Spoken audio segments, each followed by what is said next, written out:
Ladies and gentlemen, boys and girls, the award-winning Great Indoors is proud to come to the fabulous Las Vegas Convention Center, MWC 2022. Baby, let's make it amazing. Thank you once again, Mr. Sinatra. Yes, of course, this is season 5 of TGI, and we're still here in fabulous Las Vegas at MWC Americas 2022. We, of course, are the official podcast of the GSMA, and we've been joined by a multitude of guests from across the industry, including, of course, my producer and co-pilot, Larissa Yee. Now, believe it or not, this is the 7th episode of this season, featuring some of the incredible conversations that we captured at North America's biggest telecoms and technology show. And in this particular episode, I'll be talking about a number of topics close to my own heart. First of all, I'll be speaking with Mr. Chris Gladwin, the CEO of Ocient, about data. Lots of data. Tons of data. More data than you could ever imagine in your wildest dreams, and how this data is essentially powering this new world that technology is bringing us. We also spoke with Mr. Blake Wetzel, the Chief Operating Officer and Chief Revenue Officer of Terrago, about what they specifically are doing with 5G in my home country of Canada. So without further ado, buckle up and let's get started.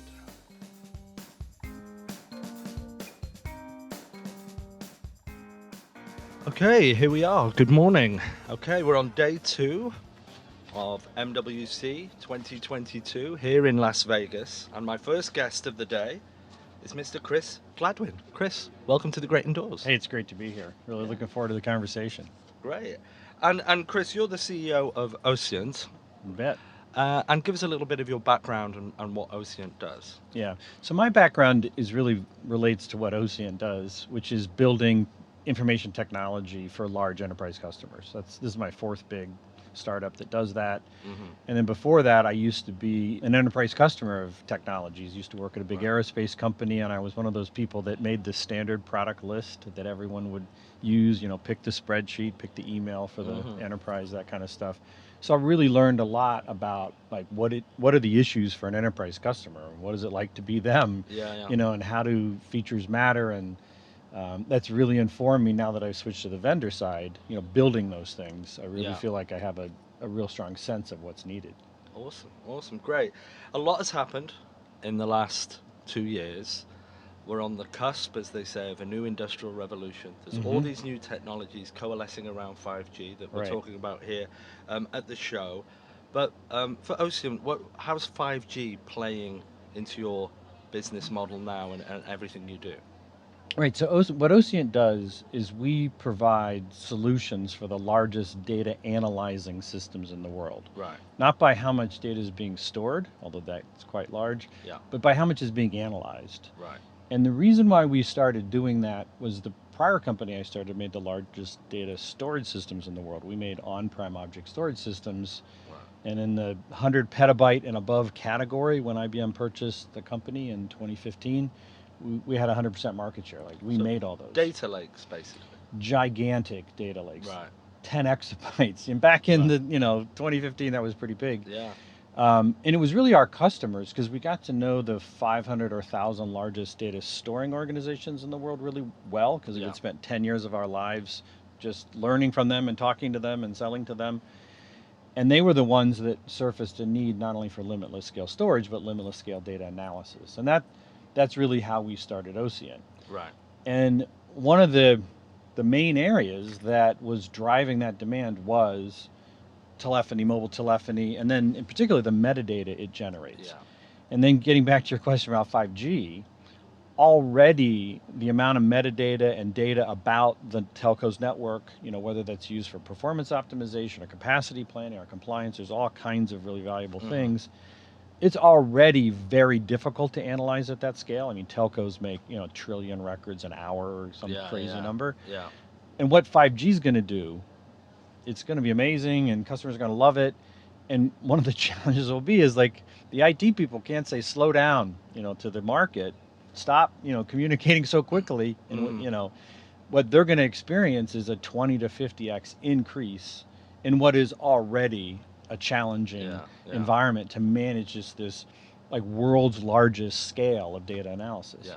So you're extracting the data into the data lakes. Is that correct? Well, what we are is a data analysis platform. So you're doing the analytics on the Yeah, data. so we that have a you've got. database engine, the Yeah. biggest, fastest database engine ever built. So not only do we do full SQL, which includes the really hard stuff that most people just punt on when Yeah. it comes to hyperscale, like three-way crazy joins and stuff like that, but we also do machine learning at hyperscale and geospatial at hyperscale. So we're the data engine, and one of the most distinctive things about Ocient is there's a lot of really valuable work being done in this idea of separating compute and storage into two tiers, and it really deals with elastic workloads, and there are a lot of workloads and use cases for which that is the right solution. That is not what we do.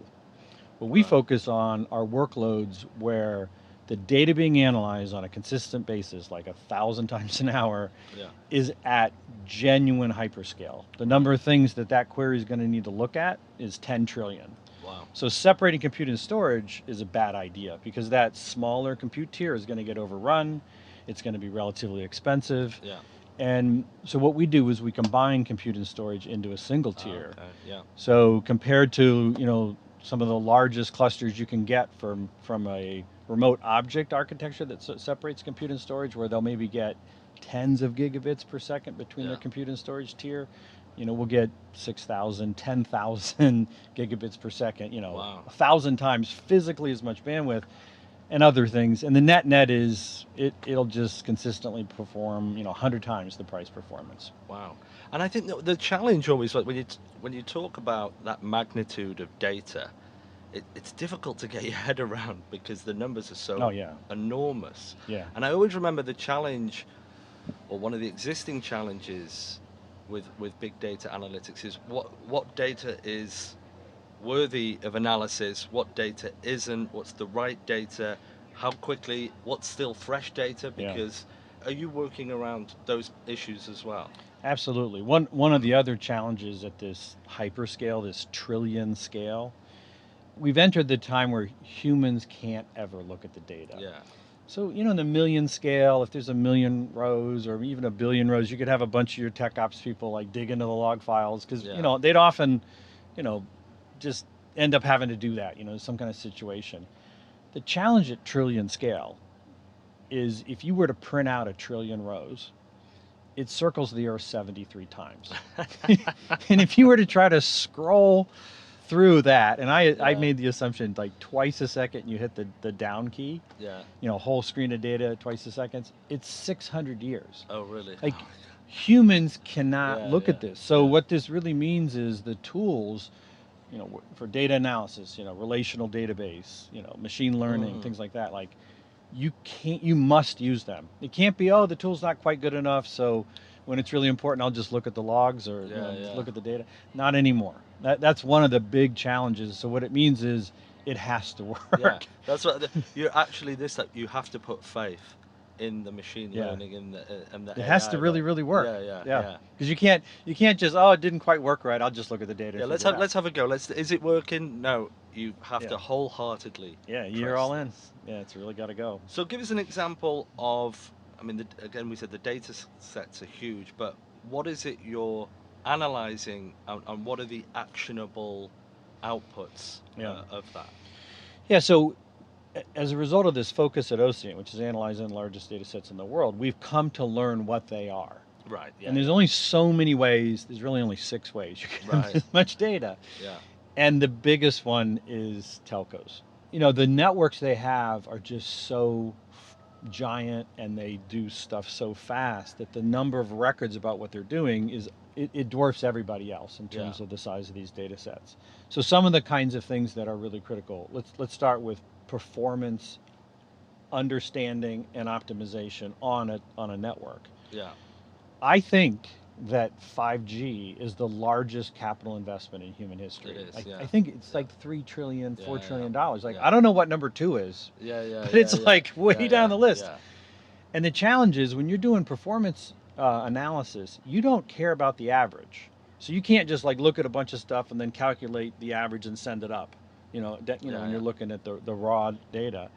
You actually care about the 99th percentile of performance, the 1% worse, Yeah. the 0.1% worse, because you're not going to get a call from your customer that says, "Hey, performance was really good today." Yeah, yeah, You're going to yeah. get that call when It's the real outliers you got to yeah. be spotting, So right? as a result, you can't just average the haystack. You have Yeah, to store yeah, all yeah, the yeah. needles in the haystack. Yeah, And so yeah. now you're at hyperscale. Like now you've got this issue.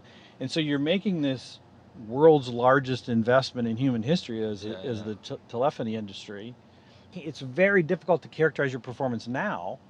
And then you're trying to make this decision of this giant capital spend. So that's one, really Yeah. understanding performance. Yeah. Another is there's a lot of compliance requirements, and those just explode in Yeah. terms of just the volume because of 5G again. Related to performance optimization is like troubleshooting. Like, why was it slow in Chicago yesterday? Yeah, Well, yeah, yeah. let's go look. But to do that, you've got to actually have full resolution or high resolution Yeah. data.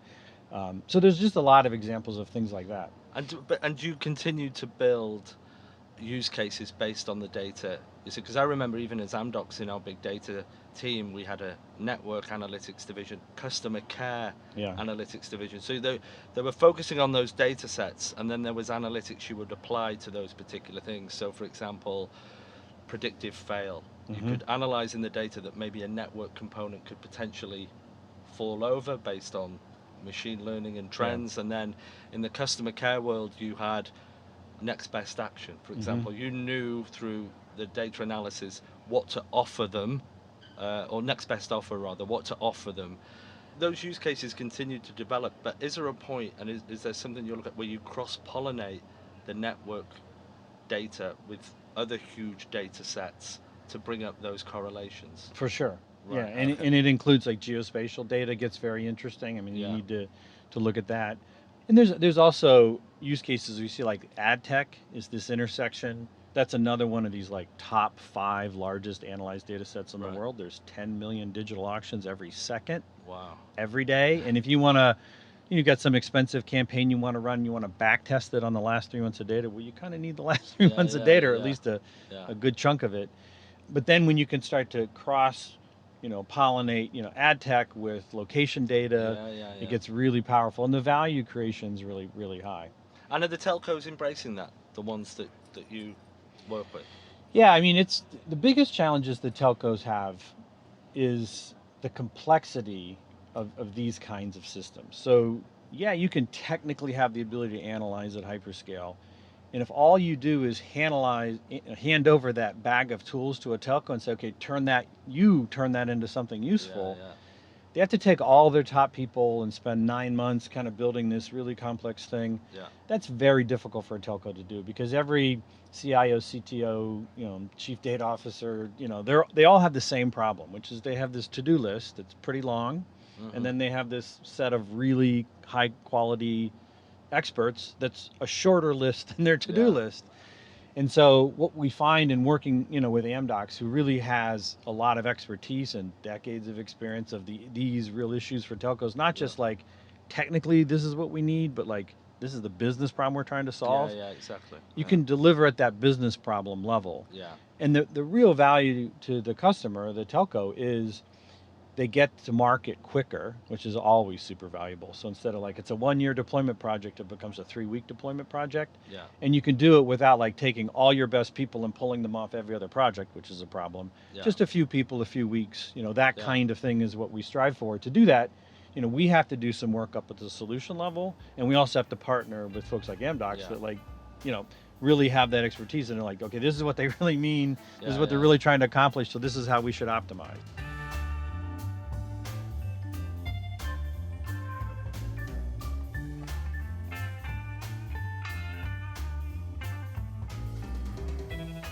If we go back about 10 years and we looked at the Gartner hype cycle, when they had all technologies and they plot them out where you'd get to the peak of enlightenment, the trough of disillusionment. Yeah, that's right. But I remember for many, many years, it's changed its vernacular a little bit, but big data and analytics was always at the top of the hype cycle. Yeah. It was always there, and there was always so much noise about it.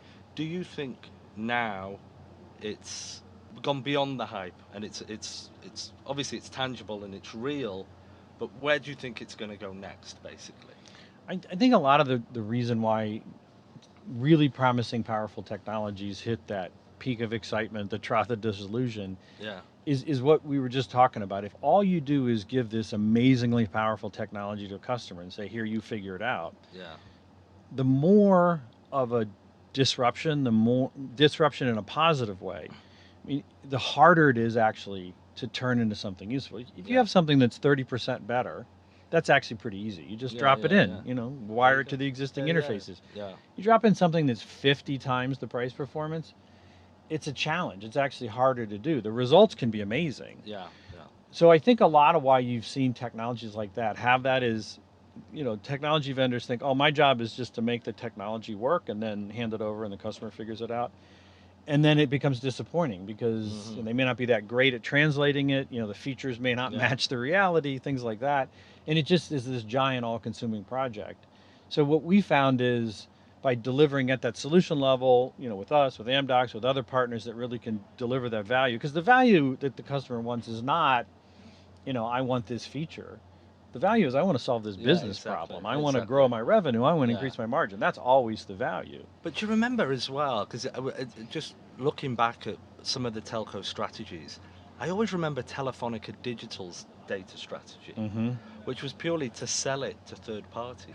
But then I think, like you said, the telcos have evolved their thinking now and not just monetizing the data and seeing it as something they're digging out of the Yeah. ground, but how does it solve this Yeah. business problem, you know? Yeah, I mean, you've seen that a lot. Like the whole, remember MapReduce? Kind of everybody was all excited. Yeah, yeah. Like MapReduce is not a valuable feature. It's a technology description. Yeah, you know, yeah, like yeah. how does MapReduce help me with my, you know, customer Yeah. retention? Like, Yeah. you know, so that was the problem, is it just didn't translate. But whatever happened to Hadoop? Hadoop is still around. Hadoop, still, if you just like, you know, rip open a hard drive somewhere and look Yeah. at the bits on average, Hadoop still has a lot of data in it, a lot of Right. legacy systems. It was never an ideal architecture, but it was there. And it was there at the right time. A lot of people use it. There's still, you know, tens of hundreds of exabytes out there in Hadoop. Wow. So we see them at telcos. And, you know, the issue we see with Hadoop is it just doesn't scale really well. Mhm. It was struggling with scale 10 years ago, and, you know, now it's Yeah. 100 times the scale, and it's really struggling with scale. So Hadoop is a big opportunity, not only for us, but other vendors that have like more modern architectures. Yeah. You know, we can really deliver some value beyond Yeah. what Hadoop can provide. And again, looking back on memory lane, and I'm reminiscing a bit here, but I also remember at the same time, big data and analytics was on the Gartner hype cycle. The hottest degree that was being mooted that anybody could do was data science. Yeah. Is that still the thing? It's still pretty hot. I mean, the Yeah. reality is technology just in general. Yeah. The underlying, I don't know how it is so much in the UK, but in the US, if you look at the number of people entering college, it's Yeah. going down.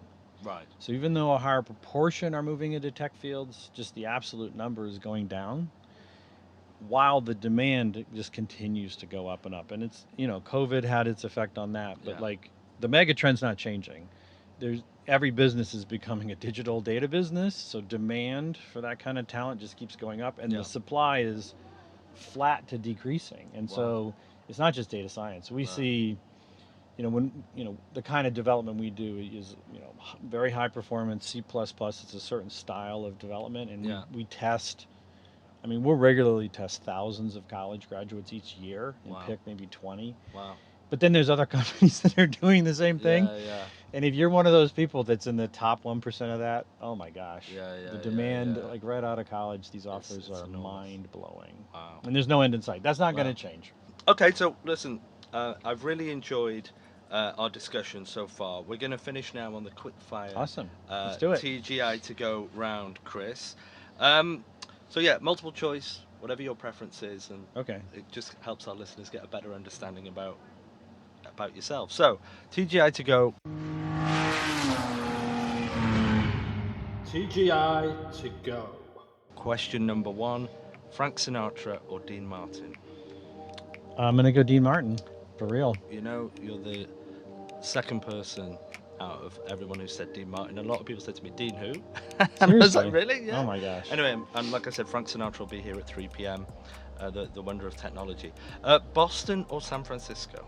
Well, I went to school in Boston, Oh, okay. so I got to go. All I got to right. go there. Where are you based And now? we're in Chicago. Oh, okay. Cool. Ocient's in Chicago primarily, although that changed with COVID too. Right. Used to be 40 people in Chicago. We all looked at each other while we worked Right. in the office all Yeah. day. Now we've got 160 people all over the world. Wow. And Wow. actually, next week we do this twice a year. We're flying everybody in to get together, and it's the new normal. And then we'll all fly back and Excellent. work away. Awesome. I like Chicago. I used to travel there a lot with Motorola. Sure, When they of were course, yeah. big in Schaumburg. Back in the and day, man, they Libertyville. were a monster in this Yeah. industry. Now we're in Vegas. Another Vegas-related question: blackjack or slots?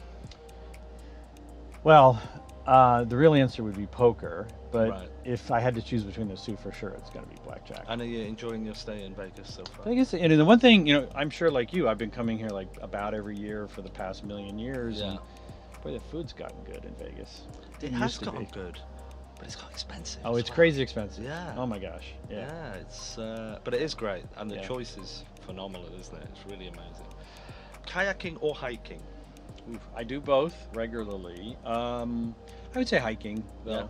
Yeah, I like hiking. And I'm just like, I just have to spend some time kind of walking on a trail No, each day, it's gotta do it. pretty much each week. Cool. Lobster or steak? Back to the food that we were talking about here in Vegas. Well, I know I should say lobster, but I'm gonna say steak. Okay, good. I thought there'd be a New England lobster. I have another. I could tell you my lobster story.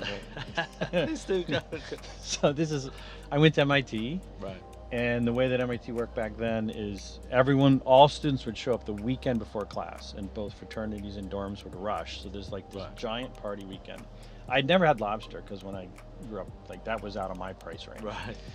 So that's like lobster season. So always, and I ended up living in this fraternity. So there was like somebody's brother's uncle neighbor was a lobsterman. So they would Right. buy like 5,000 lobsters for like $1.25 each. Okay. Right. So we'd have this giant lobster dinner, and at the end of the dinner every year, there'd be like 100, 200 lobsters, and we'd have like 20 lobsters. I'm a college kid, all my college friends, and I thought that's just how you ate lobster, like 20 at a time. So then I go to a restaurant after graduating, now that I have a job and I could actually, and I order lobster and they serve one, and I'm like, what do you What's mean going one? on? Where's Yeah. the other 19? So I used to think you'd eat lobster like blue crab or shrimp, where you just have a giant bowl of them. Yeah. Imagine ordering 20 lobster in Las Vegas. I'd be broke. Anyway, we've come to the end now, Chris. I've really enjoyed our conversation. It's been a lot of fun. Is there any last comments just for our listeners, that you'd like to import? Any predictions or anything you're looking forward to seeing in your remaining time here in Vegas? Well, I mean, the easy prediction is 5G is going to change the world, and the cool thing about that is it's impossible to know how. Like every time you see these giant steps forward in like network or connectivity or bandwidth or whatever, you can look back and say, well, YouTube was enabled by broadband and things like that. Yeah. But it's so hard to know what it's going to be. Yeah, I mean, if you could figure it out, you'd be like the world's best Yeah, venture yeah. capitalist. But it's going to happen. You can just tell. Yeah. And I think that's it. There's all the speculation. And that's interesting from a marketing perspective. We speculate, we imagine, we future gaze at all these different things. But the reality will be something a little different. Yeah, who would have thought cat videos? And Yeah, exactly. Exactly. Anyway, brilliant. Listen, Chris, I've really enjoyed it. Thank you for joining the Great Indoors today, and I hope you enjoy the rest of your stay in Las Vegas. Thanks so much. It was a blast.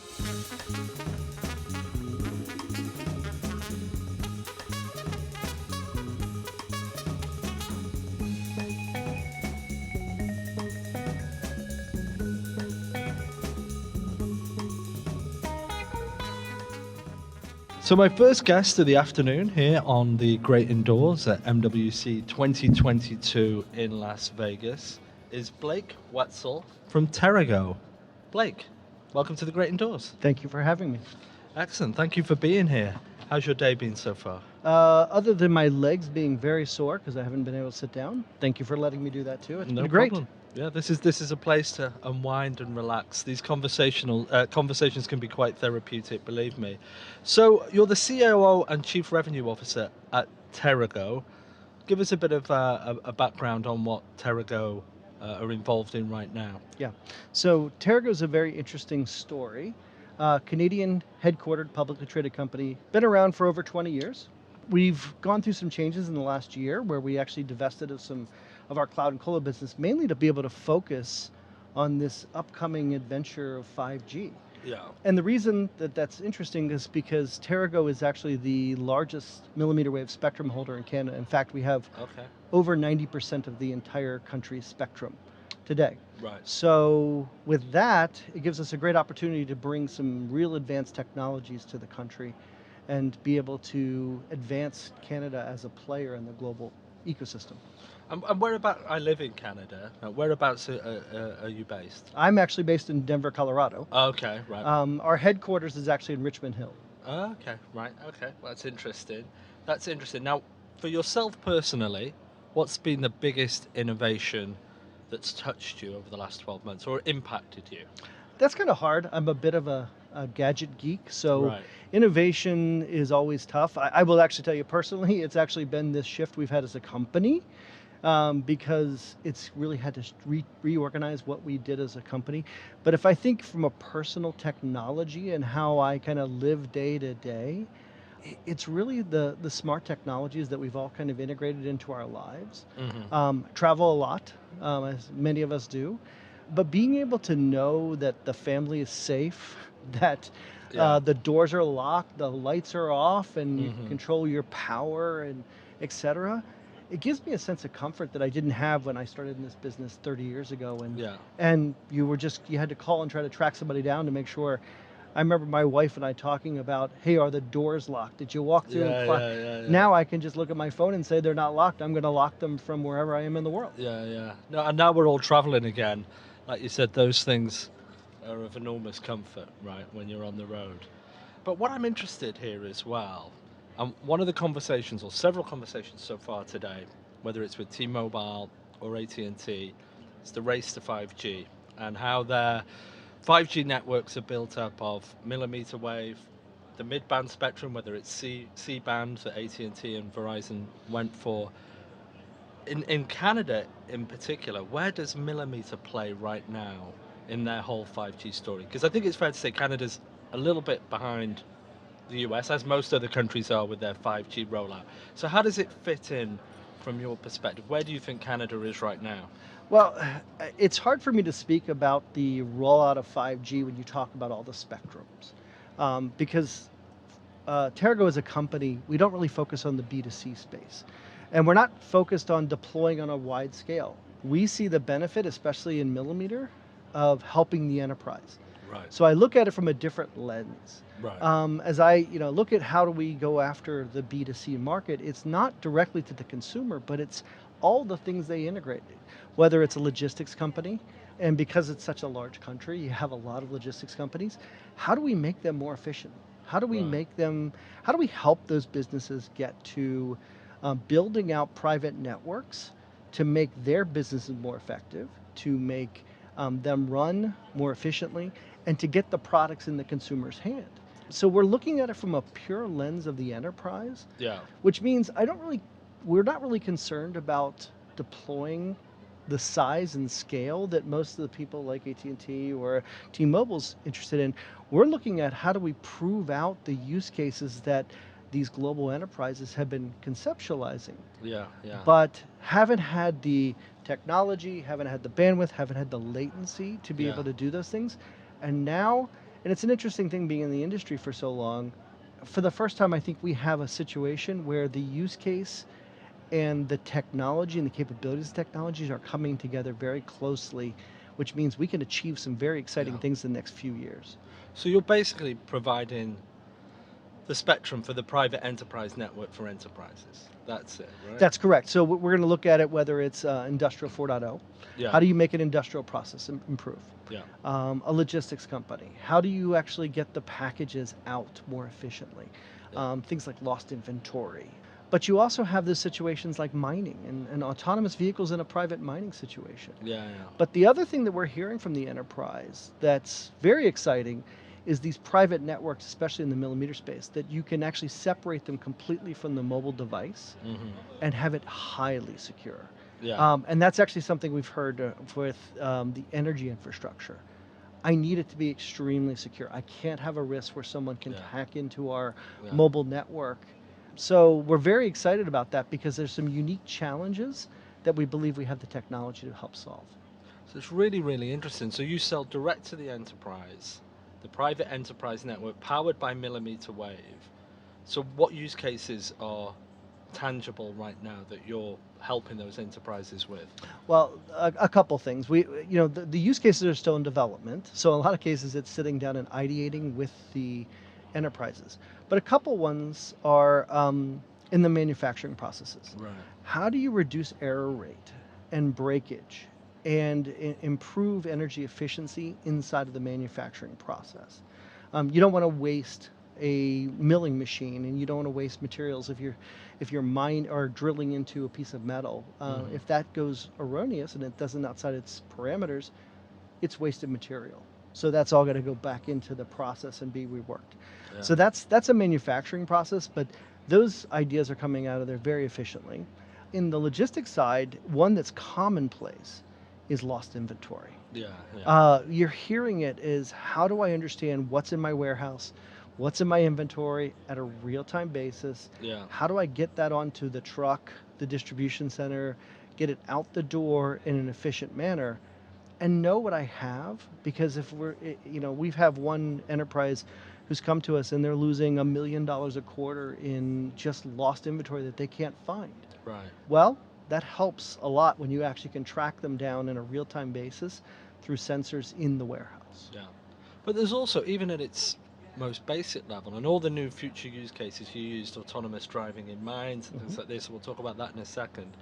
But again, from what I see is the advantages of the private enterprise powered by 5G, there's a huge amount of just cost efficiency in ripping out a Wi-Fi network and replacing it with that anyway, right? Well, you don't necessarily, this is not to replace the Wi-Fi network. Right. So okay. what you're actually doing and what we're seeing, and I think is probably going to be the outcome, is it's not an or, it's an and. Okay. So you're going to have the Wi-Fi network to be able to run mobile devices, to run less critical applications. But then you want your critical applications to be on a completely private network Right. that have the enterprise resiliency and enterprise performance that you actually need. That's the critical thing. So it's not an or, it's an Okay. and. I was at a conference recently, and I won't name the company, but they were definitely positioning it as, we need less points of presence. The cost rollout is so much cheaper.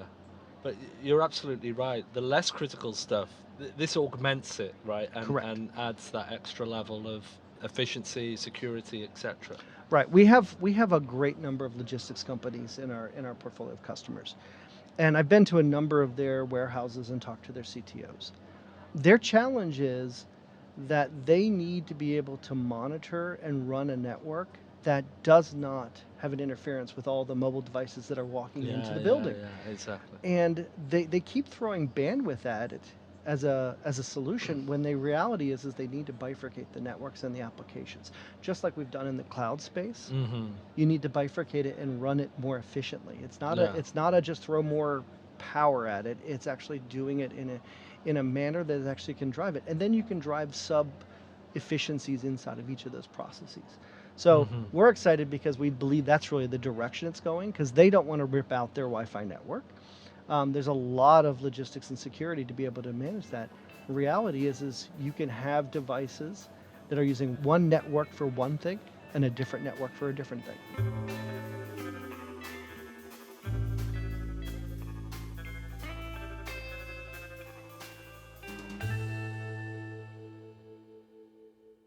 What makes, from your perspective, Canada distinct right now in those applications and in those requirements? What is it that makes the Canadian, because living in Canada as long as I have, they like to have a very clear demarcation between the United States and between the United Kingdom, for example. What's the uniqueness or the excitement that you see coming out of the enterprise customers in Canada? There's really two things that that I think. Number one is the physical size of Canada and the geographic diversity. You can't put a network in that's going to cover that entire country.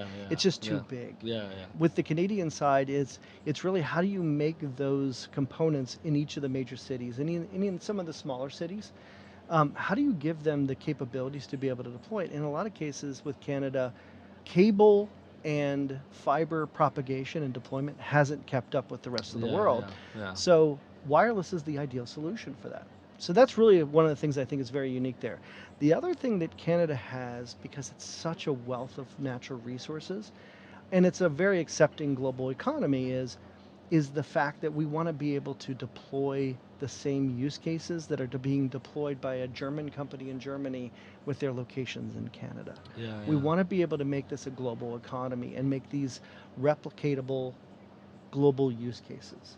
And I think we as technologists all have the opportunity to do that, to say we can now take that, what you've deployed in plant in Munich, you can deploy it in Toronto Yeah, yeah. and do it yeah. easily for the enterprise. It makes their life simpler. That's really interesting. Really interesting. And what have you seen so far at this show today? What have you seen that's been interesting, or what do you look forward to seeing? Well, I think the exciting thing is the ecosystem. Spending many decades in the ecosystem and alliances space, seeing the ecosystem starting to form and seeing this Yeah. community start to go, I need to have this type of skill set, whether it's a sensor, a piece of hardware, piece of middleware, with the RAN, the devices, all starting to work together and say, we all have the same problem. Let's start working together to solve the problem. Yeah. And in a lot of cases, you come to shows, and over my decades of coming to shows like this, is you get into somebody's trying to sell you something. In reality, here, and I think probably the majority of the organizations I've talked to, they're trying to solve a problem. Yeah. Yeah. Yeah. And for the first time, it's not my thing is better than the booth next to me. It's we're solving problems for the enterprise, and we're solving problems for the consumer. And because of that, there's a much greater willingness to work together. Right. 2 points there that I've heard over and over again today, and this is really fascinating. I think the first one is, of course, the collaboration. People now accept that Industry 4.0, the next industrial revolution, 5G use cases, can't be done unilaterally, right? People understand more than ever before that collaboration, that ecosystem has to form in order for this to be a success. And I don't think I've ever seen that before in this industry, that openness to collaborate. So I echo that completely. It's brilliant. The second point you said there, again, I've heard it over and over and over again today. And these are the profound snippets or points that I take out after I've interviewed like 30 people in 3 days. The other one is the language is changing. I'm not going to tell you I'm better than you because I have these speeds and feeds and features and functions. Let me tell you about the outcome and the customer problem we're solving. So I think for the first time, those 2 points, it's really been super profound just in today to see people thinking like that now. It's Yeah. really incredible. I'm excited because that's I've had my entire career has been built around that customer outcome, and to see the entire industry, because 5 years ago, coming to an event and you would talk to somebody about the customer outcome, and a supplier might go, well, but ours is faster, ours is cheaper. And now it's no one's going to that point. They're going, well, ours has this capability that can solve these problems. Yeah. And that's exciting for someone who's really out to generate the best outcome for whether it's a consumer or a business. Absolutely. Okay, Blake, so we're coming to the end now, but this is how we finish our episodes. It's called TGI to go. It's quick fire, 5 questions. It helps us just get a better understanding of yourself. There are no trick questions, it's just multiple choice, 2 choices. So are you ready? Yes. Okay, so TGI to go. TGI to go. Frank Sinatra or Dean Martin? Easy, Sinatra. Okay, he's on here in a minute. You may have heard him already. I think we might get into trouble. We're in Vegas. Poker or craps? Poker. Yeah. Have you played any poker yet? No. Do you plan to? Probably not. I got in this morning. I haven't came right from the airport and probably will go right out. Again, we're in Vegas. Beer or wine?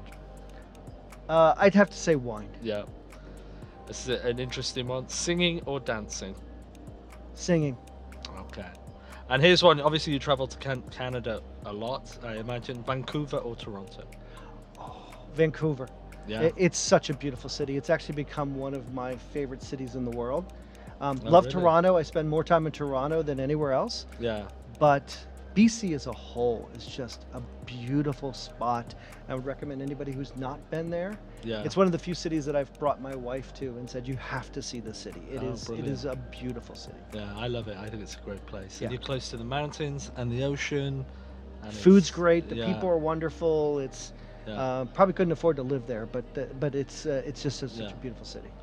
So we're coming to the end now, Blake. Is there anything else you'd just like to mention or impart on our listeners before we close out? I think the one thing I would like to, and it's really been kind of my pulpit, is I see a lot in the global side talking about 5G and deployments, and Canada is always left off the map.